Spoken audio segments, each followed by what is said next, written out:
Hello vlog! So, inuumpisan ko ang araw sa paglulukot ng mga aming hinigaan. Yung kumot, yung mga unan. So, sunod kong inaayos yung bedsheet. Next is, inaayos ko yung curtain. Tapos, pumunta na ako sa room ng aking pamangkin. So, as you can see, nagtitimpla ako ng gatas niya kasi naiyak na siya. Nagugutom na yan. 17 days pa lang siya. Next is, syempre, papanoorin ko yung dudeda niya. Ayan. Nilalaro ko. Tapos pag umaga, pinapainitan ko siya. Kaming dalawa nagpa-bonding. Then, ayan, si lola niya yan. Mama ko. Then, yan naman si mama niya. Mama ni Aiden. Aiden Clark. Ayan. Pinapadede niya dahil umiyak na naman. Then, next. Ayan. Dito na ako sa aming living room. Sa sala. Ayan.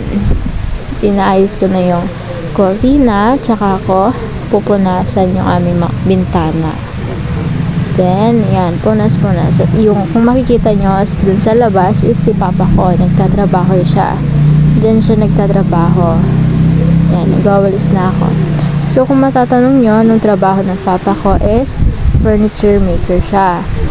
Then, ayan, sa labas naman tayo. Ayan, ipapakita ko mamaya kung ano yung mga ginagawa niya.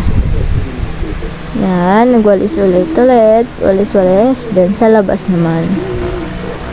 Ayan, sa labas naman ako nagwawalis. Para malinis ang kapaligiran, diba? Tapos, ayan. Walis. Ayan pala yung aming labas. Then, ayan, si papa ko. Ayan naman si papa ko. Ayan ang trabaho niya. Naggagawa ng mga upuan, kama, mesa, cabinet, pinto. Ayan, madami siyang ginagawa. Ayan naman si kuya ko. Ayan yung papa ni Aiden. Siya yung nakapag-graduate siya ng college. Automotive ata yung na-graduate niya. Ayan, gumagawa siya ng mga makina.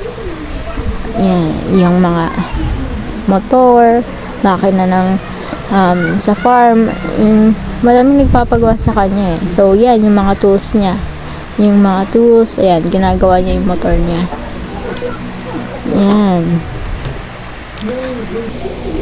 Yan naman si mama ko. Ayan, nagluluto siya ng agahan. Siya yung nagluluto. Ayan, nagpa-fried rice siya. Tapos, yung ulam namin is pritong itlog at pansit canton. Siyempre, favorite ko yung mga spicy. Yan. Then, ayan. Pagkatapos kumain, maghugas. Yan. Hinuhugasan ko una yung baso, sunod yung plato, sunod yung mga mangkok, at sunod yung mga kutsara. Ayan. Hugas. Ayun lang po. Bye-bye.